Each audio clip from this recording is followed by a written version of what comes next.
They thought she was just another vulnerable target. They thought wrong. What happens when school bullies pick on the wrong girl and discover her older brother is a highly trained Navy SEAL who doesn't take kindly to threats against his family? What if the quiet new student they decided to humiliate had someone watching her back who could dismantle their entire world without breaking a sweat? Before we jump back in, tell us where you're tuning in from. And if this story touches you, make sure you're subscribed, because tomorrow I've saved something extra special for you. This is the story of Chen, a soft-spoken girl who just wanted to blend in at her new school, and the devastating mistake her tormentors made when they underestimated the protective fury of a warrior trained to eliminate threats. Riverside Academy stood like a fortress of red brick and tradition on the outskirts of Millfield, a town that prided itself on being quintessentially American.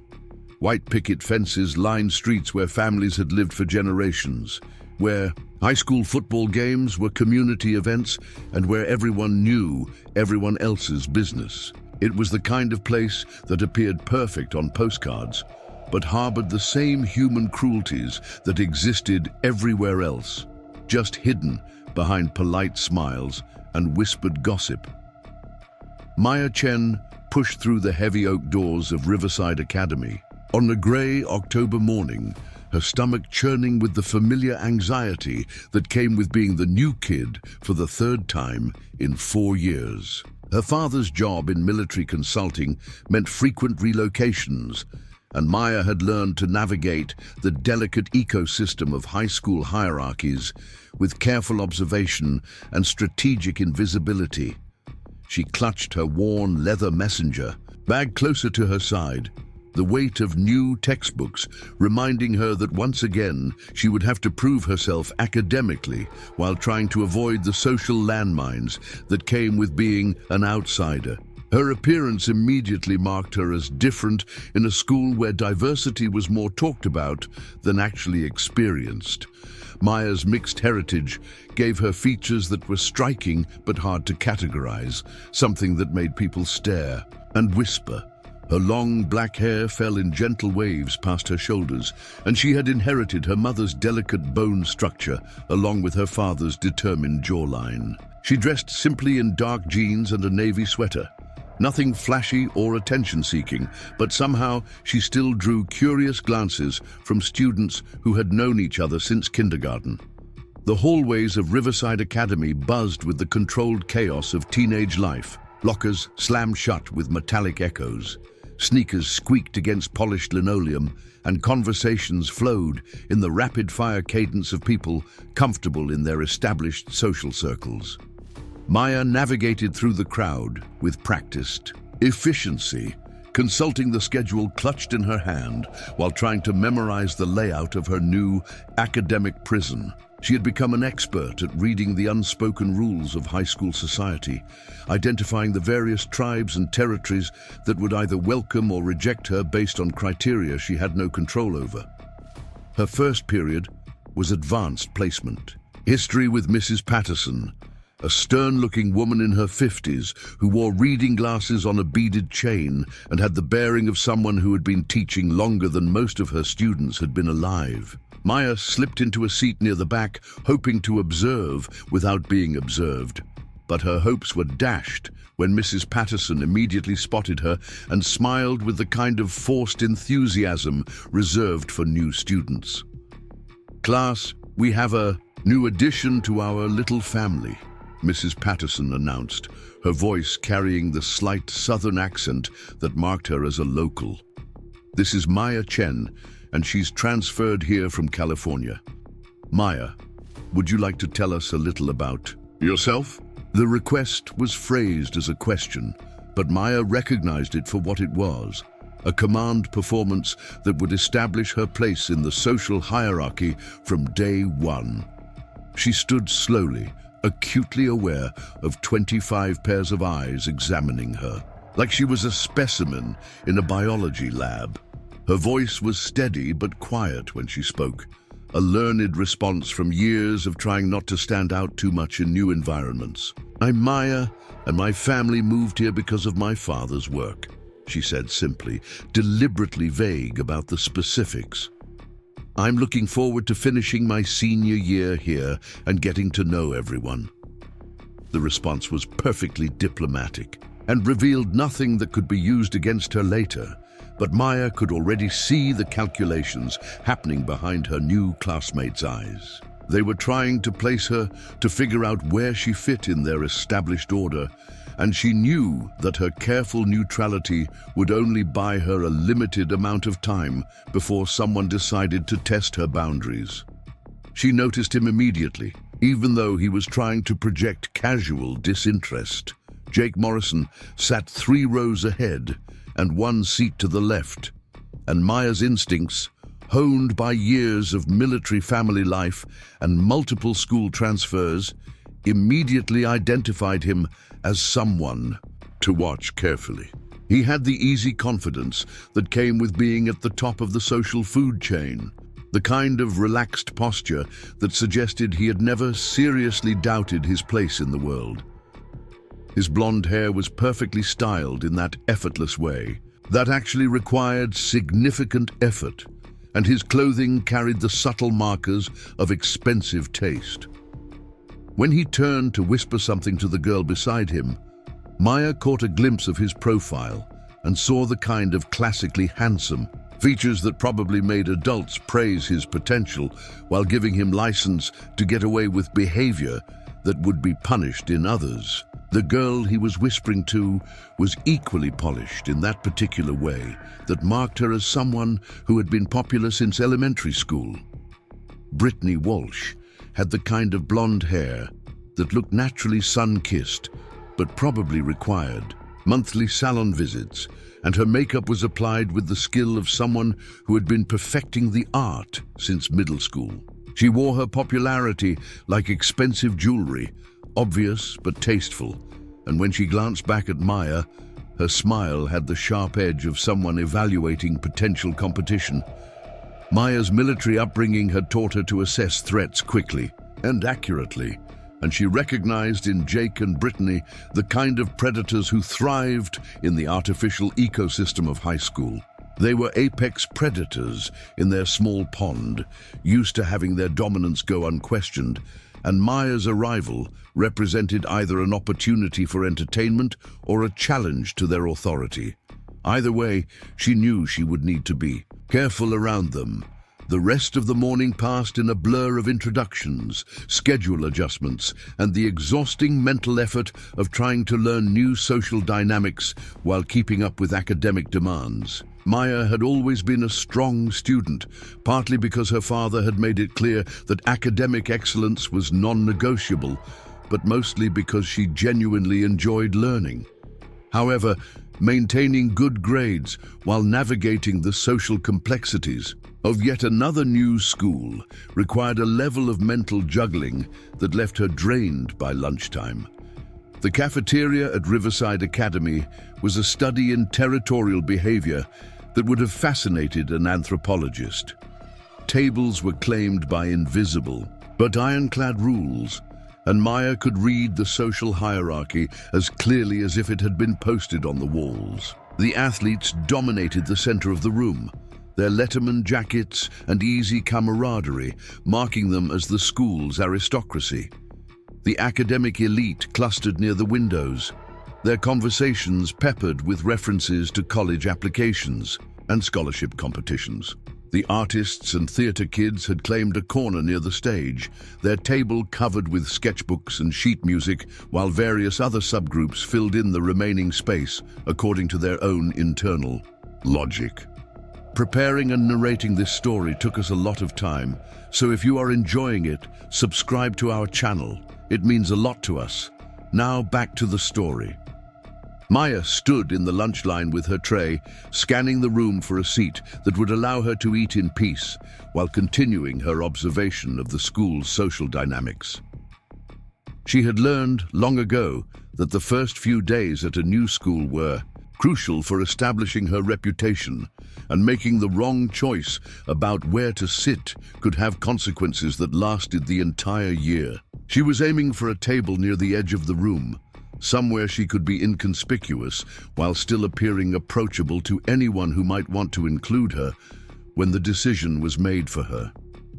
"Hey, new girl," a voice called out, loud, enough to carry across the cafeteria and draw attention from multiple tables. Maya turned to see Jake Morrison standing near the center of the room, his posture relaxed, but his eyes sharp with the kind of predatory interest that made her stomach tighten with unease. "Oh, why don't you come sit with us? We'd love to get to know you better."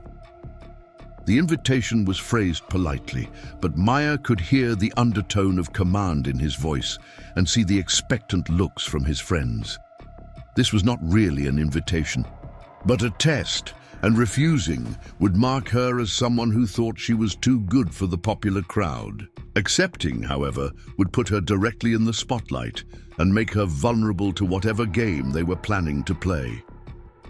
Maya had been in this situation before, and she knew that there was no safe choice, only different types of risk. She walked over to their table with measured steps, projecting calm confidence while her mind raced through possible scenarios. Jake and Brittany were flanked by their usual crew: Connor Hayes, whose family owned the largest car dealership in town and who wore his privilege like a badge of honor; Madison Pierce, whose father was the mayor and who had inherited both his political instincts and his ability to smile while planning someone's destruction; and Tyler Brooks, the quarterback whose athletic prowess had earned him a full scholarship to State University and the kind of hero worship that made him feel invincible. "So, Maya," Brittany said as soon as she sat down, her voice honey-sweet but her eyes calculating, "tell us about California. It must be so different from our little town. I bet you're used to a much more diverse crowd." The question was loaded with implications, and Maya recognized it as an attempt to establish her as an outsider while fishing for information that could be used against her later. She had dealt with this kind of subtle interrogation before, and she knew that the key was to give enough information to seem cooperative while revealing nothing that could be weaponized. "California is definitely different," Maya replied carefully, taking a small bite of her sandwich to buy herself time to think. "But every place has its own character. I'm looking forward to discovering what makes Millfield special." It was a perfectly diplomatic response that deflected the implicit challenge while complimenting their hometown. But Maya could see that Brittany was not satisfied with such a neutral answer. The popular girl's smile tightened almost imperceptibly, a tell that Maya filed away for future reference. "That's so sweet," Brittany continued, her tone suggesting that sweetness was not necessarily a virtue in her worldview. "I'm sure you'll find that we're very welcoming here, as long as people understand how things work. There are certain traditions that we take seriously." The veiled threat was delivered with such practiced ease that Maya almost admired the skill involved. Brittany was essentially laying out the terms of Maya's acceptance: conform to their expectations and acknowledge their authority, or face the consequences. It was a conversation that had probably played out dozens of times, with other new students, refined through repetition until it had become an art form. Jake leaned forward slightly, his body language casual, but his attention focused entirely on Maya.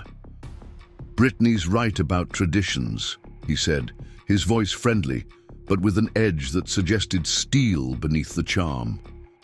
"For instance, we have this thing where new students kind of need to prove they belong here. Nothing too serious, just a way of showing that you're willing to be part of the community." Maya's military training had taught her to recognize interrogation techniques, and she could see exactly what was happening. They were working together to establish dominance, using a combination of social pressure and implied threats to force her into a position of submission. It was sophisticated for teenagers, but Maya had been exposed to much more advanced psychological tactics through her father's work and her brother's stories from his military service. "That sounds interesting," Maya said non-committally, neither accepting nor rejecting their implicit proposal. "What kind of things do new students usually do to prove they belong?" Connor laughed, but there was no humor in the sound. "Oh, it varies depending on the person," he said, exchanging a meaningful glance with Tyler. "Sometimes it's something simple, like helping with a school project or volunteering for something. Other times, it might be more creative." The word creative hung in the air like a threat, and Maya could see the anticipation building in their faces. They were enjoying this, feeding off the power dynamic they were creating, and Maya realized that they had probably done this enough times to have developed a systematic approach to breaking down new students' resistance. Madison, who had been silent up to this point, finally spoke up with the kind of calculated timing that suggested she had been waiting for the right moment to make her contribution. "The thing is, Maya, this school has a certain reputation to maintain. We can't just let anyone waltz in here and think they can change things or act like they're better than everyone else. There needs to be a certain level of respect." The subtext was clear: submit to their authority or face escalating consequences. Maya had seen this pattern before in other schools, where popular kids use social pressure and the threat of ostracism to maintain their position at the top of the hierarchy.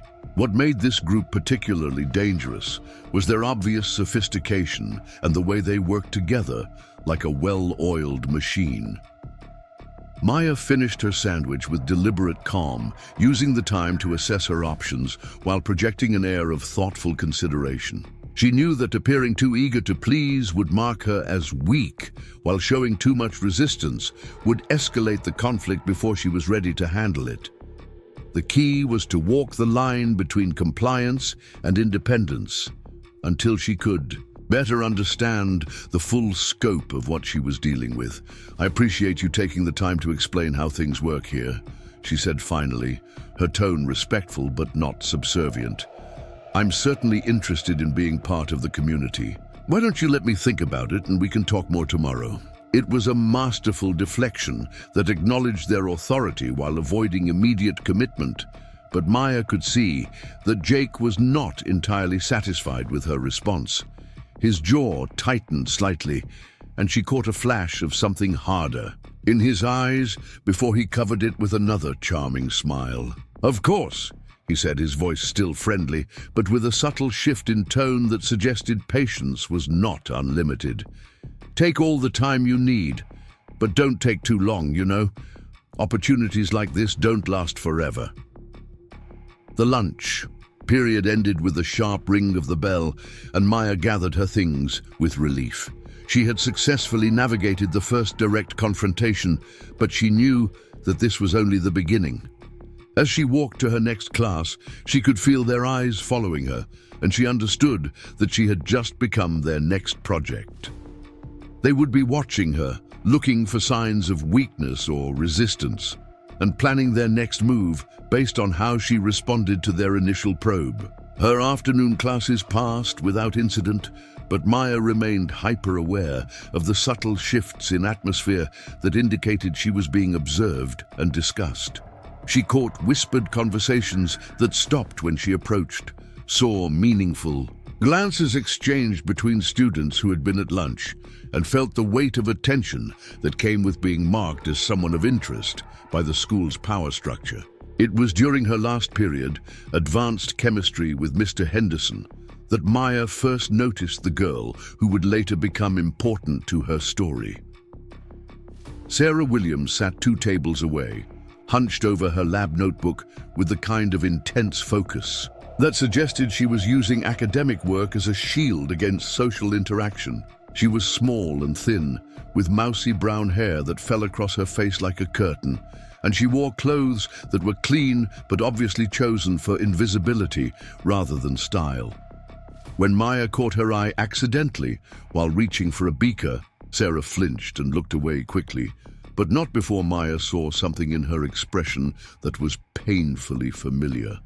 The careful wariness of someone who had learned that attention from the wrong people could be dangerous. Maya recognized a kindred spirit in Sarah, someone else who was trying to navigate the treacherous waters of high school social politics while avoiding the attention of predators like Jake and his crew. She made a mental note to try to connect with Sarah later, knowing that allies were crucial in any hostile environment and that sometimes the quietest people had the most valuable insights about who to trust and who to avoid. As the final bell rang and students began the ritual exodus toward freedom, Maya packed her books with the methodical precision her father had drilled into her since childhood. Military families learned early that organization and preparation were often the difference between success and failure. And Maya had internalized those lessons in ways that served her well beyond the obvious applications. She was aware of Jake and his friends lingering near the doorway, not quite blocking her path but making their presence known in a way that felt both casual and deliberate. "See you tomorrow, Maya," Brittany called out as she passed, her voice carrying just loud enough for others to hear. "I hope you have a chance to think about what we discussed." Maya nodded politely and continued walking, but she could feel the weight of expectation following her down the hallway. She knew that tomorrow would bring some kind of escalation, that her careful neutrality today had probably been interpreted as either weakness or defiance depending on the observer. Either way, she would need to be ready for whatever they had planned. The walk home from Riverside Academy took Maya through the kind of neighborhood that appeared in movies about idealized American life. Tree-lined streets were punctuated by well-maintained houses with manicured lawns, and the occasional jogger or dog walker reinforced the impression of a community where people felt safe and comfortable. Maya's family had rented a modest two-story house on Maple Street, chosen more for its proximity to the school and her father's new office than for any particular charm. But it fit well enough into the suburban landscape to avoid standing out. Maya climbed the front steps and used her key to enter the house, calling out her arrival as she had been taught since childhood. The response came from the kitchen, where she found her mother, Dr. Linda Chen, grading papers at the dining room table while simultaneously monitoring something that smelled delicious on the stove. Linda was a petite woman with prematurely gray hair and the kind of focused intensity that came from years of academic research. But she looked up with a smile when Maya entered. "How was the first day at the new school?" Linda asked, setting down her red pen and giving Maya her full attention. It was a habit that Maya appreciated about her mother. When she asked a question, she actually wanted to hear the answer, rather than just going through the motions of parental concern. Maya considered how much to share about her encounter with Jake and his crew, ultimately deciding that the broad strokes were sufficient without unnecessarily worrying her mother.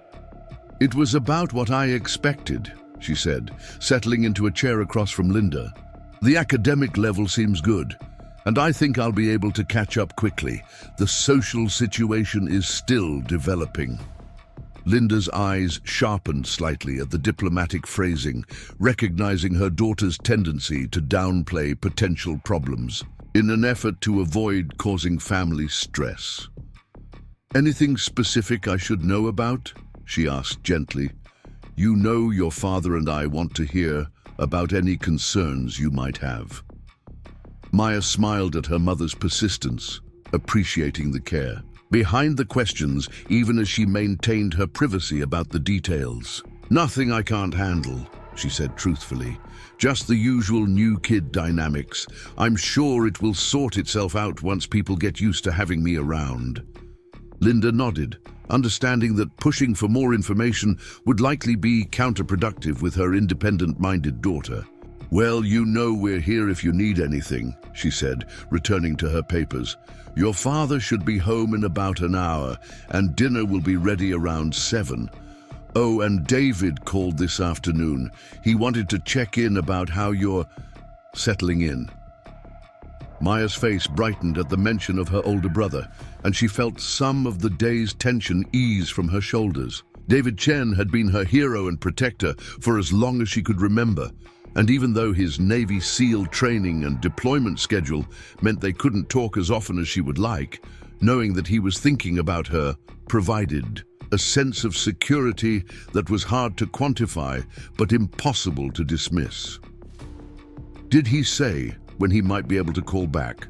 Maya asked, already looking forward to hearing David's voice and maybe sharing some of the details about her day that she had kept from her parents. Linda glanced at the clock on the wall before responding.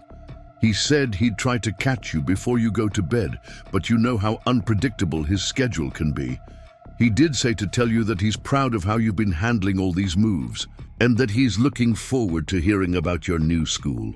Maya nodded, feeling the familiar mix of pride and longing that came with having a brother who was both her biggest supporter and frequently absent due to his military commitments. David had enlisted in the Navy immediately after high school, driven by the same sense of duty and service that characterized their father, and his subsequent selection for SEAL training had been a source of immense family pride, even as it meant longer separations and more dangerous assignments. The afternoon slipped away as Maya worked on homework and helped her mother prepare dinner, the comfortable rhythm of domestic routine providing a welcome contrast to the tension and uncertainty of her first day at Riverside Academy. When her father arrived home precisely at 6:45, still wearing his military bearing, despite having transitioned to civilian consulting work, Maya felt the familiar sense of security that came from being part of a family that functioned like a well-trained unit. Colonel retired James Chen had spent 25 years in the army before transitioning to private sector work that still utilized his expertise in logistics and strategic planning, and he brought the same methodical approach to family life that had served him well in military command. He listened attentively as Maya provided her daily briefing over dinner, asking pointed questions that demonstrated both genuine interest and tactical awareness of potential issues. "Any initial assessment of the social landscape?" he asked. Between bites of Linda's excellent chicken stir-fry, his question phrased in military terminology that had become family shorthand over the years. Maya considered her response carefully, knowing that her father's protective instincts were only slightly less pronounced than David's, and that providing too much detail about potential threats could result in interventions that might make her social situation more complicated. "Still gathering intelligence," she replied, using the same framework. "There appear to be some established power structures that I'll need to navigate carefully, but nothing outside normal parameters for this type of environment." James nodded approvingly at his daughter's measured assessment, recognizing both her analytical skills and her diplomatic avoidance of information that might trigger his paternal alarm systems. "Rules of engagement?" he asked, continuing the metaphor. "Observe and adapt," Maya replied promptly. "Maintain operational security while building necessary alliances. Avoid unnecessary conflicts while being prepared to defend key interests." Linda rolled her eyes good-naturedly at her husband and daughter's military jargon, but Maya could see the affection and pride in her expression. The Chen family had developed their own language over the years, a blend of military precision and academic intellectualism that reflected their unique combination of backgrounds and experiences. The evening progressed pleasantly until Maya's phone rang just after 9 o'clock, the familiar number on the caller ID causing her to abandon her chemistry homework immediately. David's voice came through clearly, despite whatever technological magic was required to connect his current location to their house in Millfield. and Maya felt the automatic smile that always accompanied conversations with her brother. "Hey, little sister," David said, his voice carrying the warmth and confidence that had made him her hero since childhood. "Mum said you survived your first day at the new school. How are you holding up?" Maya curled up in her favorite chair, in the living room, grateful for the privacy as her parents tactfully retreated to give her space for the conversation. "It was interesting," she said, allowing some of the day's stress to creep into her voice now that she was talking to someone who would understand the complexities involved. "I think I might have attracted some attention from the local power structure." David's voice sharpened immediately, his protective instincts activating despite the thousands of miles between them. "What kind of attention?" he asked, his tone shifting from casual brotherly interest to something more focused and dangerous. Maya found herself recounting the details of her lunch conversation with Jake and his crew, describing their sophisticated approach to establishing dominance and the subtle threats embedded in their seemingly friendly invitation to prove herself. Worthy of acceptance, David listened without interruption, occasionally asking clarifying questions that demonstrated both his understanding of social dynamics and his tactical awareness of potential threats. "So they're running a protection racket disguised as social inclusion," David summarized when Maya finished her account. "Classic predator behavior, just adapted for a high school environment. The question is how far they're willing to escalate when you don't immediately submit to their authority." Maya nodded, even though David couldn't see her, appreciating his ability to cut through the social complexities and identify the core dynamics at play. "That's what I'm trying to figure out," she admitted. "I bought myself some time today, but I know they're going to push for a decision soon. I just don't know what form their pressure is going to take." David was quiet for a moment, and Maya could practically hear him thinking through scenarios and contingencies in the way that military training had taught him to approach any tactical situation. "Listen, Maya," he said finally, his voice carrying the kind of serious tone that meant he was shifting from brother to protector. "I know you can handle yourself, and I know Dad has taught you enough about situational awareness to stay safe. But I want you to promise me something." Maya felt her stomach tighten slightly, recognizing the tone that meant David was about to make one of his protective declarations that somehow managed to be both reassuring and slightly overwhelming. "What do you need me to promise?" she asked. "If these kids cross the line from social pressure to actual threats, if they do anything that makes you feel unsafe or targets you for real harassment, I want you to call me immediately," David said, his voice carrying the absolute certainty that had made him successful in some of the most dangerous situations imaginable. "I don't care what time it is or where I am or what I'm doing. You call me and I will handle it." The fierce protectiveness in David's voice sent a warm wave of security through Maya's chest, even as she recognized the potential complications that could arise from her Navy SEAL brother's particular approach to problem solving. "David, No, I appreciate that, but I think I can manage some high school social drama without calling in military intervention," she said, trying to inject some lightness into the conversation. David's laugh was warm, but contained an edge that suggested he was not entirely joking about his willingness to intervene.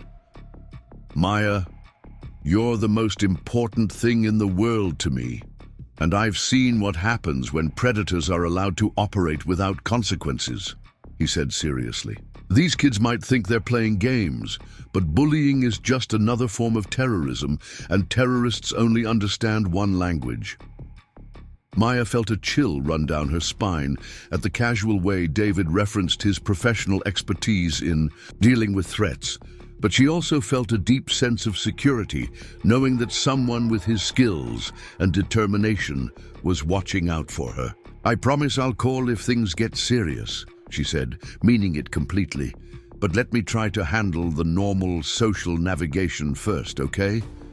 David agreed, though Maya could hear the reluctance in his voice, and they spent the rest of the conversation on lighter topics: David's recent training exercises, Maya's plans for college applications, and family gossip that helped maintain the connection despite the physical distance between them.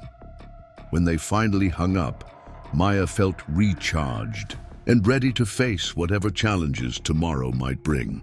She completed her homework with renewed focus, allowing the familiar rhythm of academic work to center her thoughts and prepare her mentally for the next day's challenges.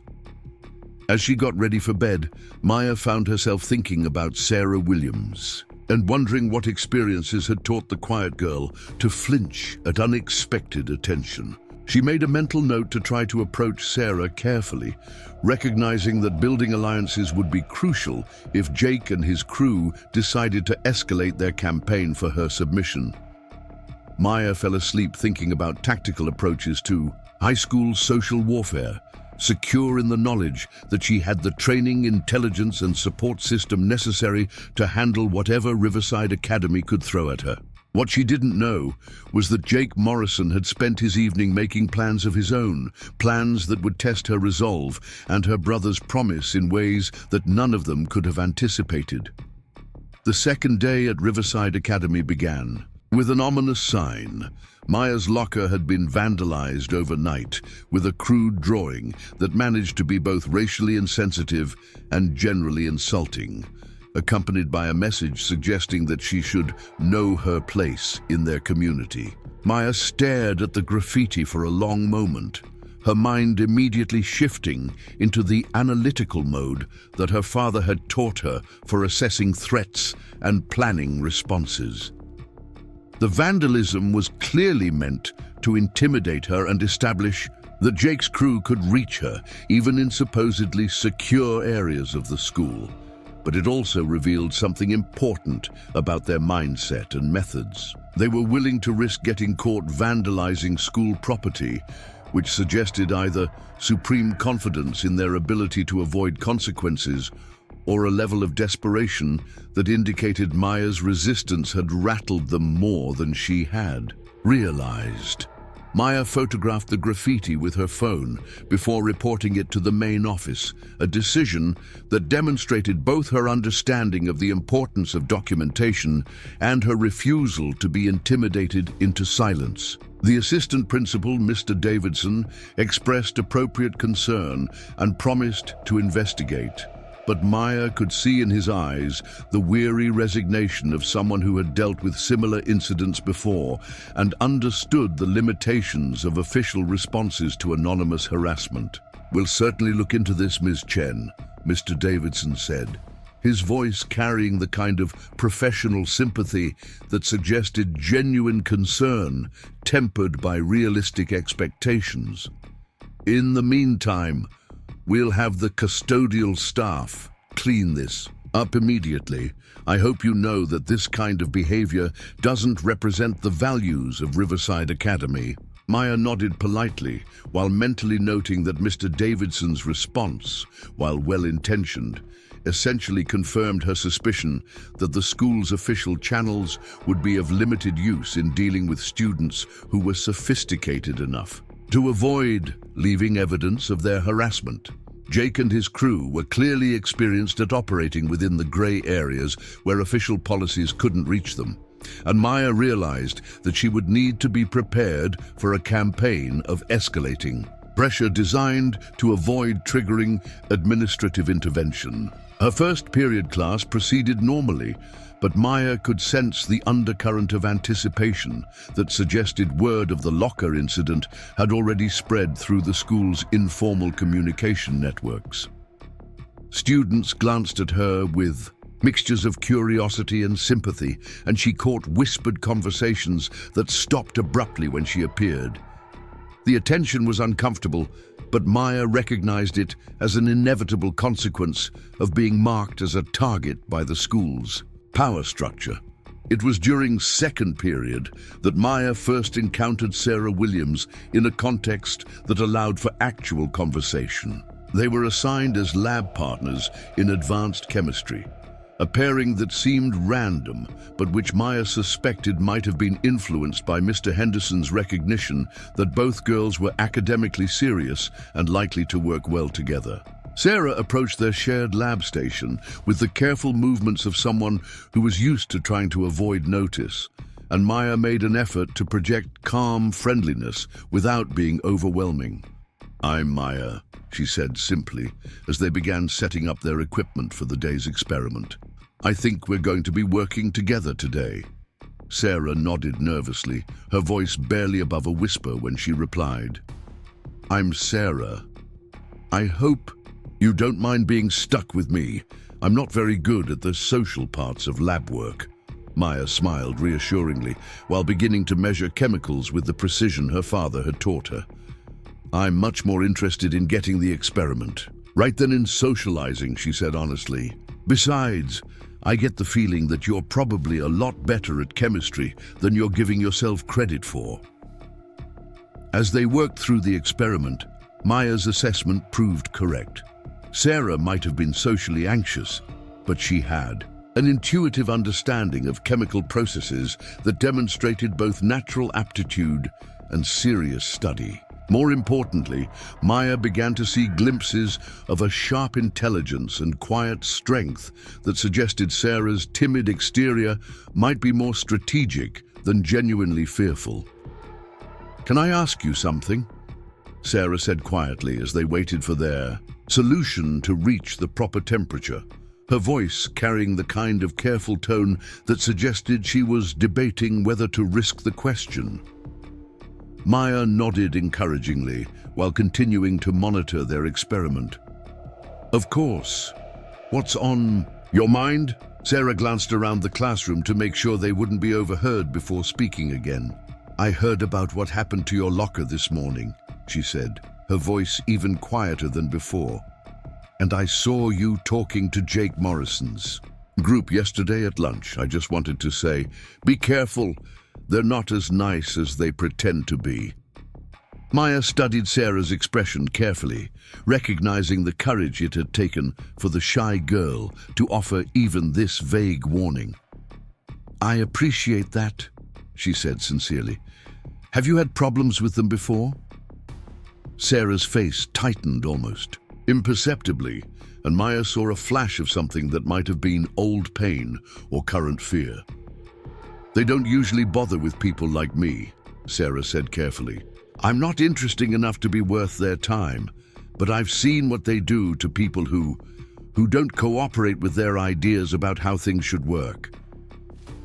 The careful phrasing told Maya that Sarah had indeed witnessed Jake's crew in action, probably multiple times, and that her warning came from genuine knowledge rather than general rumors. Maya filed this information away while making a mental note to cultivate Sarah as a potential source of intelligence about her adversary's methods and patterns. "Thank you for the warning," Maya said quietly.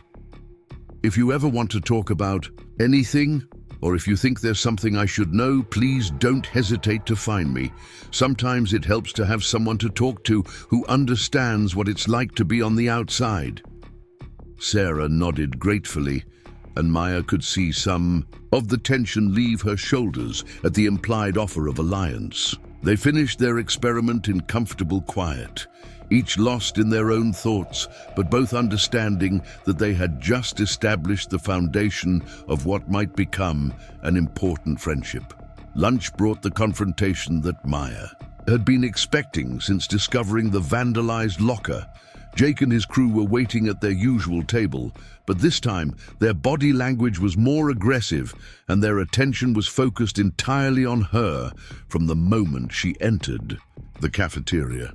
Maya went through the lunch line with deliberate calm, using the time to assess the tactical situation and prepare for whatever escalation they had planned. When she approached their table with her tray, the conversation stopped abruptly, and Maya found herself facing 5 pairs of eyes that held none of yesterday's false friendliness. Jake's expression was particularly hard, and Maya could see that her refusal to immediately submit to their authority had been interpreted as a direct challenge that required a more forceful response. "Sit," Jake said without preamble. His voice, carrying the kind of command tone that suggested patience, was no longer part of the equation. Maya sat down carefully, keeping her posture relaxed while remaining ready to move quickly if the situation escalated beyond verbal intimidation. She could sense other students watching their table with the kind of nervous attention that suggested everyone understood that something significant was about to happen. "We heard about your locker this morning," Brittany said, her voice carrying false sympathy that didn't extend to her eyes. The word vulnerable was delivered with such calculated malice that Maya felt her stomach clench, but she maintained her composed exterior while her mind raced through possible responses. She could see that Jake's crew had moved beyond subtle intimidation into open psychological warfare, and she knew that her next words would determine whether this escalated into something much more dangerous. "I appreciate your concern," Maya said evenly, her voice betraying none of the tension she felt. "But I'm doing fine. These things happen." Connor leaned forward aggressively, his face flushed with the kind of righteous anger that bullies often displayed when their victims failed to react appropriately to intimidation. "See, that's the problem right there," he said, his voice loud enough to carry to nearby tables. "You're not taking this seriously. Someone violated your personal space, disrespected you in our school, and you're acting like it's no big deal." Maya recognized the trap immediately. They were trying to position themselves as her protectors, while simultaneously making it clear that they were responsible for the threat she needed protection from. It was a sophisticated manipulation that relied on her either accepting their false concern or rejecting it in a way that would make her appear ungrateful and hostile. "What exactly are you suggesting?" Maya asked calmly, forcing them to state their demands explicitly rather than hiding behind innuendo. Jake's smile was cold and predatory as he leaned back in his chair, clearly enjoying the power dynamic he was creating. "We're suggesting that you need to understand how things work around here," he said, his voice carrying the casual confidence of someone who had never seriously doubted his ability to get what he wanted. "See, we run a kind of protection service for students who might be targeted by troublemakers. For a small consideration, we make sure that incidents like this morning don't happen again."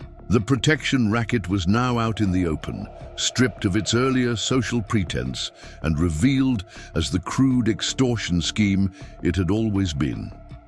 Maya felt a surge of anger at their assumption that she would be intimidated into paying for safety in her own school, but she channeled that emotion into cold calculation rather than visible reaction. "And what kind of consideration are we talking about?" Maya asked, her tone suggesting genuine curiosity rather than outrage. Brittany's eyes gleamed with anticipation as she leaned forward to deliver what was clearly a prepared demand. "Nothing too unreasonable," she said sweetly. "We're having a little party this weekend, and we think it would be perfect if you helped us with some of the preparations. Nothing difficult, just some tasks that would show everyone that you're willing to be part of our community." Tyler spoke up for the first time, his voice carrying the casual cruelty that athletes often displayed when they thought their status made them untouchable. "Yeah, we're thinking you could help with decorations. Maybe start by cutting your hair into something more appropriate for our social circle, something shorter that wouldn't get in the way when you're working." The suggestion hit Maya like a physical blow, not because she was particularly attached to her long hair, but because she recognized it as a deliberate attempt to force her into a public display of submission. Cutting her hair would be visible, proof to the entire school that she had capitulated to their demands, marking her permanently as someone who could be controlled through intimidation. Madison laughed at Maya's momentary silence, interpreting it as weakness rather than the careful control it actually represented. "Don't worry, we'll make sure it looks nice," she said mockingly. "We're very artistic when it comes to styling." Maya felt something cold and dangerous settle in her chest as she realized that they were no longer talking about social pressure or even harassment. They were planning to physically alter her appearance against her will, which crossed the line from psychological intimidation into assault. Her father's training kicked in automatically, and she began assessing the tactical situation with the kind of clinical detachment that military families learned for dealing with genuine threats. "When exactly were you planning to do this?" Maya asked quietly, her voice so calm that several members of Jake's crew exchanged uncertain glances. Jake's confidence faltered slightly at her unexpected composure, but he pressed forward with the kind of stubborn determination that had probably served him well in less dangerous situations. "Today, after school," he said, trying to project authority despite the unease that was creeping into his voice. "Behind the gymnasium, just a little styling session to help you fit in better." Maya nodded slowly, as if she were actually considering their proposal, while her mind raced through possibilities and contingencies. She thought of David's promise from the night before, his absolute certainty that he would handle any threats against her, and she realized that Jake Morrison and his crew were about to discover exactly what happened when they targeted the wrong person's little sister. "That sounds like it could be interesting," Maya said finally, her tone so neutral that it was impossible to tell whether she was agreeing or planning something else entirely. "I'll see you there."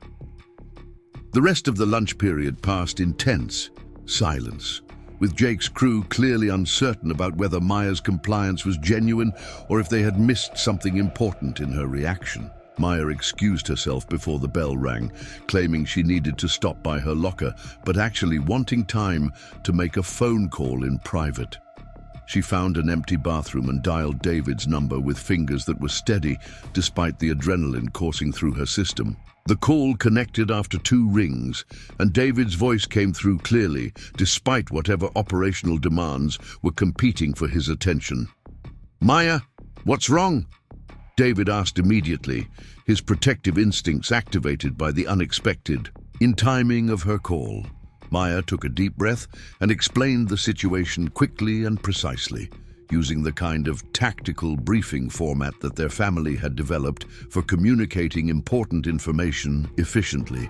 She described the escalating harassment, the protection racket, and the specific threat to force her into a public display of submission by cutting her hair against her will. David's voice went completely flat when she finished, the kind of deadly calm that Maya had heard only a few times before, and which meant that someone had just made a catastrophic mistake in judgment.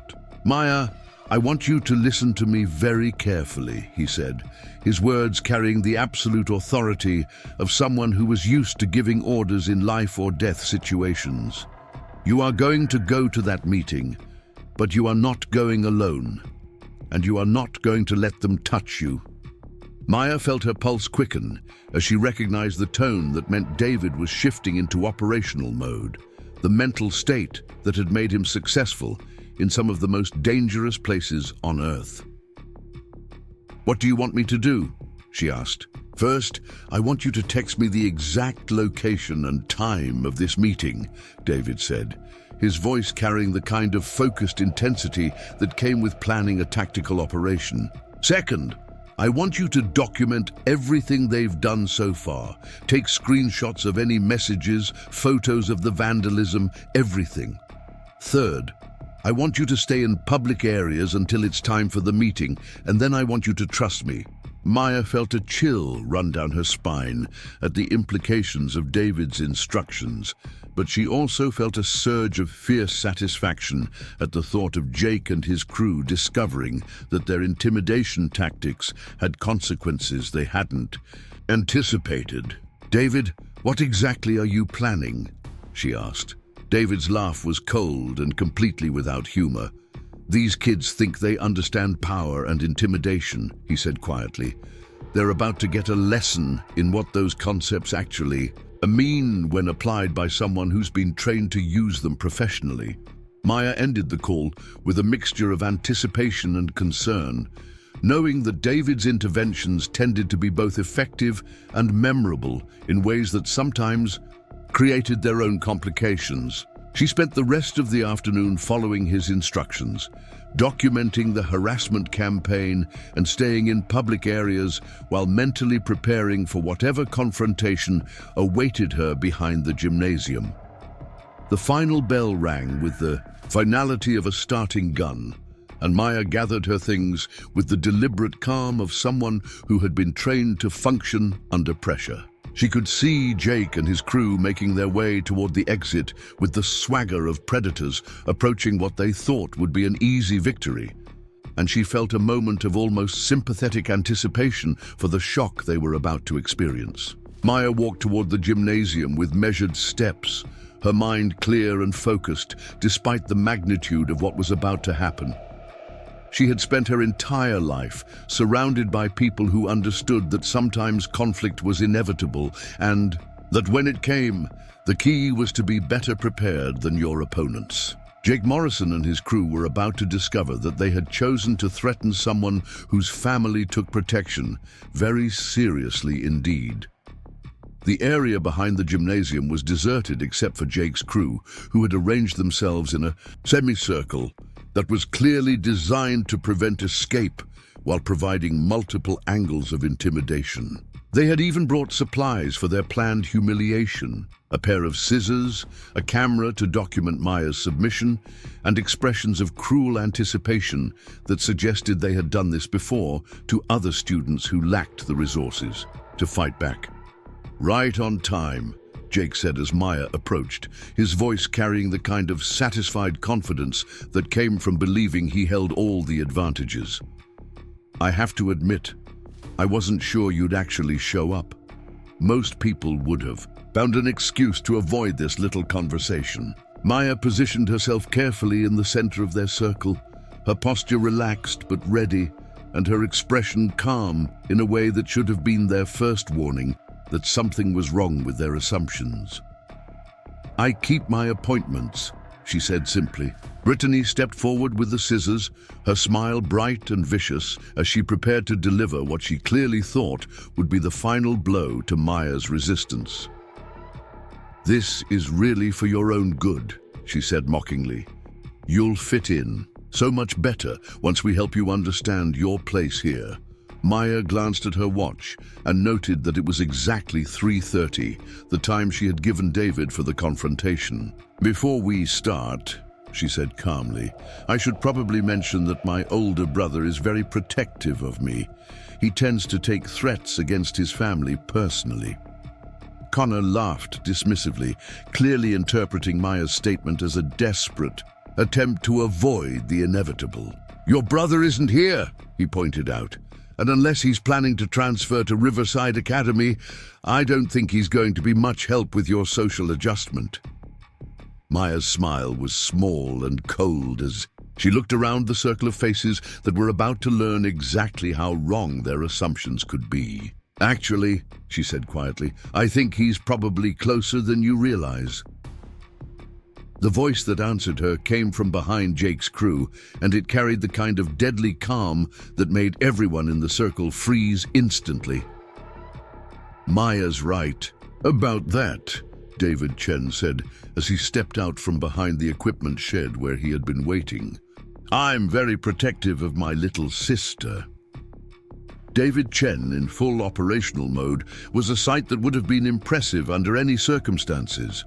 But seeing him appear behind the gymnasium at Riverside Academy was like watching a predator materialize in a petting zoo. He was wearing civilian clothes, but everything about his bearing screamed military precision and lethal capability. His movements were fluid and controlled. His attention was focused entirely on the threat assessment he was conducting, and his expression was the kind of absolute calm that preceded overwhelming violence. Jake's crew spun around to face this. unexpected development, and Maya could see the exact moment when they realized that their carefully planned intimidation session had become something entirely different. David was not particularly large by military standards, but he carried himself with the kind of controlled danger that made physical size irrelevant. And when he looked at Jake Morrison, the would-be bully took an involuntary step backward. "Gentlemen, ladies," David said politely, his voice carrying the kind of courteous tone that somehow made his presence even more threatening.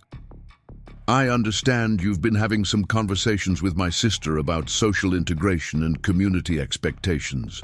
I thought it might be helpful if I joined the discussion." Brittany still held the scissors, but her hand was shaking now as the reality of the situation began to penetrate her shock. Who are you?" she stammered, her earlier confidence evaporating like mist in sunlight. David's smile was perfectly friendly and absolutely terrifying as he took a single step closer to the group. "I'm Petty Officer First Class David Chen, United States Navy SEALs," he said conversationally. "Maya's older brother and someone who takes family protection very seriously indeed." The effect of David's introduction was immediate and devastating. Jake's face went completely white as he realized that he had been planning to assault the sister of someone who was literally trained to kill people professionally. Connor made a small whimpering sound and began edging toward what he hoped might be an escape route.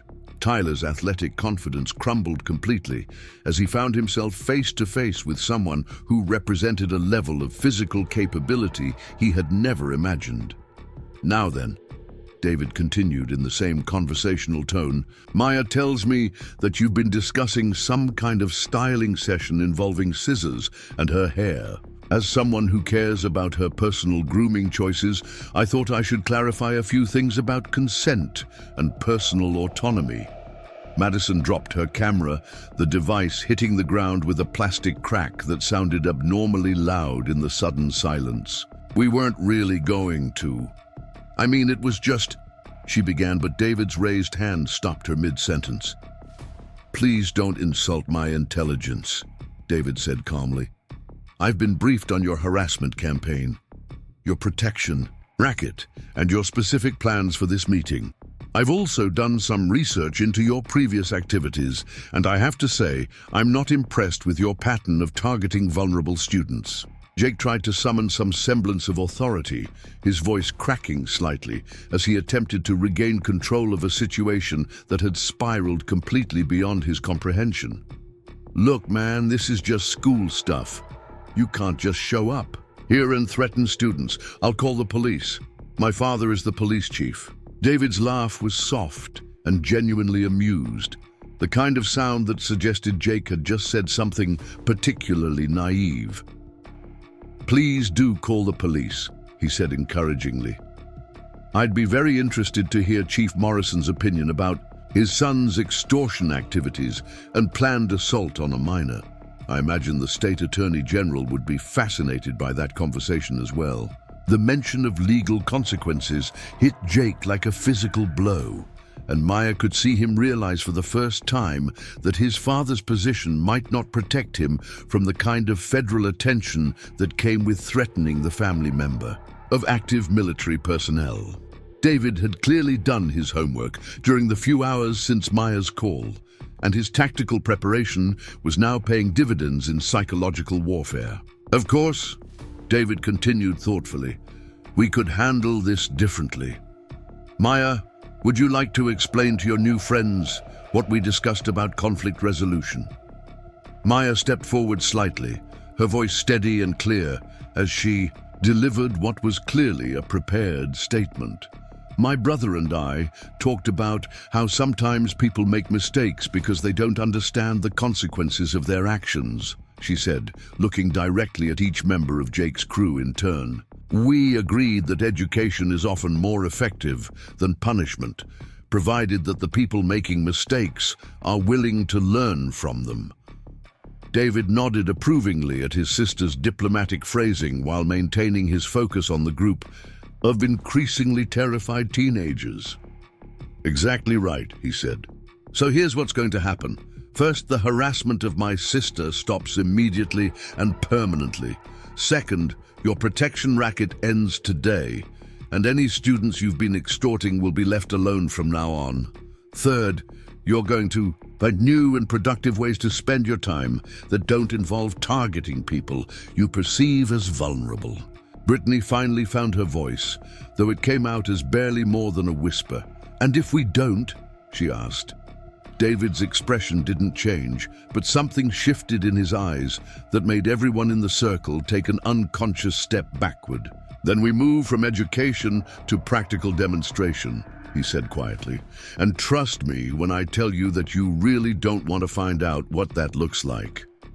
The silence stretched for several long seconds before Jake finally broke, his voice hollow with defeat and genuine fear. Okay, he said simply. We understand. It stops. All of it. David studied each face carefully, his tactical assessment clearly indicating that the message had been received and understood. Excellent, he said, his tone returning to conversational friendliness. I'm glad we could reach an understanding. Maya, are you ready to go home? Maya nodded, gathering her backpack while maintaining her own careful watch on Jake's crew. As she and David began walking away from the gymnasium, she could hear the quiet sounds of their former tormentors collecting their abandoned supplies with shaking hands. One more thing, David called back casually, not bothering to turn around. If I hear about any retaliation against Maya or anyone else, if there are any mysterious accidents or renewed harassment campaigns, I'll assume that our educational discussion wasn't sufficient. And then I'll arrange for a more comprehensive learning experience. Maya felt a surge of fierce pride as she walked beside her brother, watching the way other students instinctively moved aside for them without even understanding why. David had solved her problem with surgical precision, using exactly the right amount of force to neutralize the threat, while avoiding the kind of escalation that might have created new problems.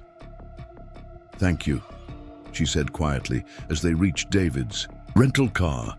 David's expression softened as he looked at his little sister, the protective fury fading from his eyes and being replaced by simple brotherly love.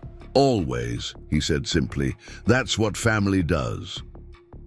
The aftermath of David's intervention was swift and comprehensive.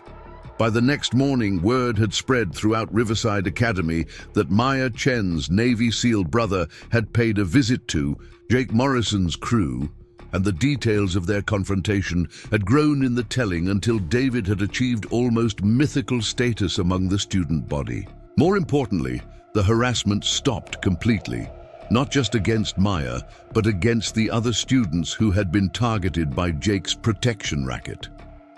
Jake himself underwent a transformation that was both dramatic and apparently genuine. The encounter with David had shattered his assumptions about power and consequences in ways that forced him to confront the reality of his actions for the first time.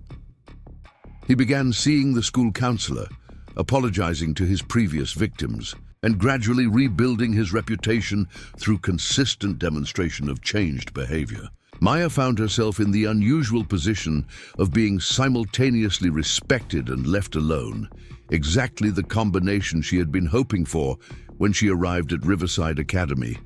She formed a close friendship with Sarah Williams, who emerged from her shell once the threat of harassment was removed, and she threw herself into her studies with the kind of focused intensity that would serve her well in college. David returned to his deployment, but not before establishing himself as a legendary figure in Millfield's collective memory. The story of the Navy SEAL who had appeared to protect his sister became the kind of tale that was told and retold, growing in scope and drama with each iteration, until it achieved the status of local folklore. Maya graduated from Riverside Academy with honors, having spent her senior year in the kind of peaceful academic environment that allowed her to focus on learning rather than survival.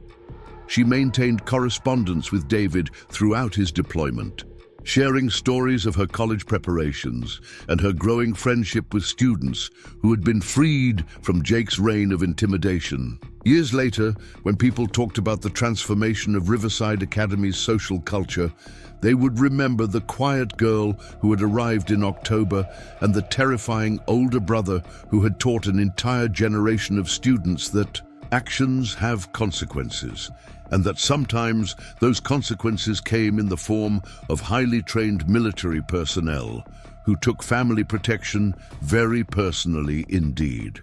The lesson resonated far beyond the walls of Riverside Academy, serving as a reminder that bullies only have power when good people do nothing, and that sometimes the most effective intervention comes from someone who understands that true strength is used to protect others rather than to exploit them. Maya's story became part of the school's unofficial history, a cautionary tale about the dangers of underestimating quiet people who might have powerful allies watching over them. Most importantly, it demonstrated that family bonds and military training could combine to create a protection system that no high school intimidation campaign could overcome. And that sometimes the best way to stop a bully was to show them exactly what they were up against when they chose to target the wrong person's little sister. Up next, you've got two more standout stories right on your screen. If this one hit the mark, you won't want to pass these up. Just click and check them out.